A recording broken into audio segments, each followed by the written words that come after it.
शंकरपुर विदेशी मद दुकान ने चढ़ाऊ केन्दुझर सदर ब्लक अंतर्गत शंकरपुर ठारे थिबा सरकारी ठिपी बंद विदेशी मद दुकान आज अपराह 12टा बेले चढ़ाऊ केन्दुझर जिला अध्यक्ष तत्वावधान अबकारी अधिकारी गिरिजानंदन जेना समेत कर्मचारी मिलित भाव जड़े कर्मचारी साधा पोशाक ग्राहक साजी मद दुकान में पहुंची एक मद बोतल मागिथिले। मद दुकानी उल्लेख दाम ठारू अधिक 20 टंका नेउथिले। प्रत्येक मदरे एहीपरि 20 टंका सबुदिन ग्राहक मानक ठारू निया जाउथिबा जणा पड़िथिला। एहा सह दुकान निकटरे कुढ़ा कुढ़ा अलिया आवर्जना देखिबा परे असंतोष प्रकाश करी मद दुकानी को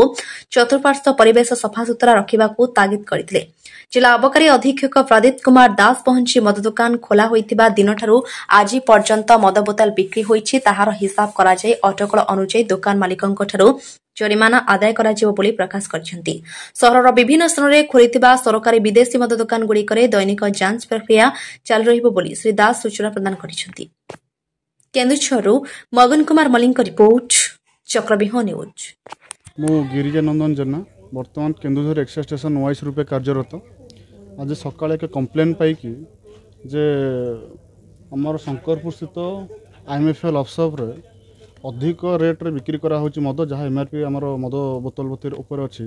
एक खबर पाई आम यार इनक्वारी करने आसलु और सत्यासत यार हृदबोध कलु जे दुकानटी प्राय 20 टंका MRP ठार अधिक रेट नौ दुकान रे अन्य किछटा भी इलीगल काम अच्छी जहाँ कि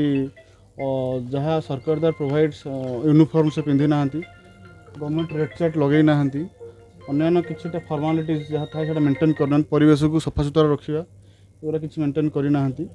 जहाँफल एगेन्स्ट दृढ़ कार्यानुष्ठान ग्रहण कर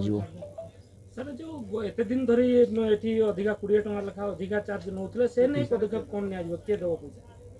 सेति पई एई दुकान ठारू जेबे ठारू दुकान खोला हैची एप्रिल लाइसेंस इश्यू करा हैची सेबे ठारू प्रत्येक बोतल को हिसाब करा जिवो जो 20 टका से अधिक नउतला से प्रत्येक बोतल 20 टका हिसाब कला परे